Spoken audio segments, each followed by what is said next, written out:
আসসালামু আলাইকুম ডিয়ার 26 এর এইচএসসি ক্যান্ডিডেটস, কি অবস্থা সবার? টেস্ট পরীক্ষা তো প্রায় শেষের পথে, অনেকের শেষ হয়েও গিয়েছে। তারপরের প্ল্যানটা কি বলো তো? টেস্ট পরীক্ষা শেষ হয়ে যাওয়ার পরে এবং তোমার জীবনের সবথেকে গুরুত্বপূর্ণ ওই যে 3টা মাস টাইম, তোমার বোর্ড এক্সামের আগের মাস 3টা মাস টাইম, কিভাবে প্রপার ইউটিলাইজ করবে ওই 3টা মাস সময়কে? আমি বলছি, শোনো।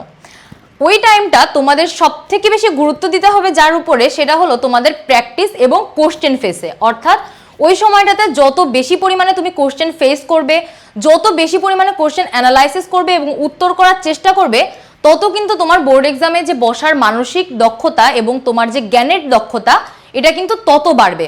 অর্থাৎ তোমার যেমন সাহস হবে, তোমার ফিল হবে যে হ্যাঁ আমি পারছি।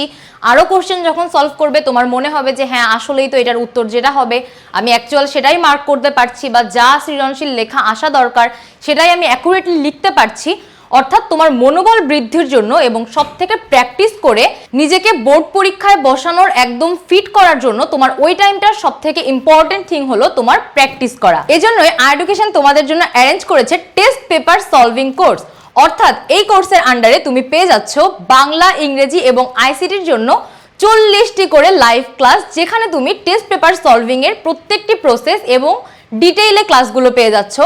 পাশাপাশি অর্থনীতি, যুক্তিবিদ্যা, পৌরনীতি, ভূগোল, সমাজবিজ্ঞান, ইতিহাস, ইসলামী ইতিহাস ও সংস্কৃতি, এরপরে তোমার সমাজকর্ম, ইসলাম শিক্ষা, গার্হস্থ্য বিজ্ঞান, কৃষি শিক্ষা, প্রত্যেকটার জন্য 12টি এবং কৃষি শিক্ষার জন্য 8টি ক্লাস পেয়ে যাচ্ছ। অর্থনীতির জন্য তো সবসময় একটু বেশি লাগে, তাই না?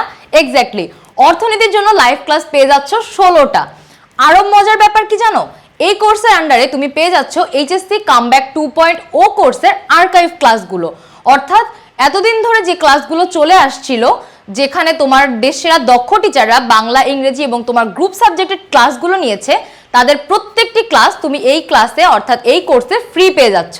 সো আর দেরি না করে এখনই কিন্তু একটু চিন্তা করতে হবে এবং আর্কাইভ ক্লাসগুলো শুরু করে বা অগ্রিম ভর্তি হয়ে থাকতে হবে, যেহেতু তুমি দেখতেই পাচ্ছ আগামী মাসের 26 তারিখে আমাদের এই টেস্ট পেপার সলভিং ক্লাসগুলো শুরু হয়ে যাচ্ছে। সো অগ্রিম প্রস্তুতি নিয়ে এবং আর্কাইভ ক্লাসগুলো করার মেন্টাল প্রিপারেশন নিয়ে আজই এনরোল করে ফেলো টেস্ট পেপার সলভিং ক্লাসে।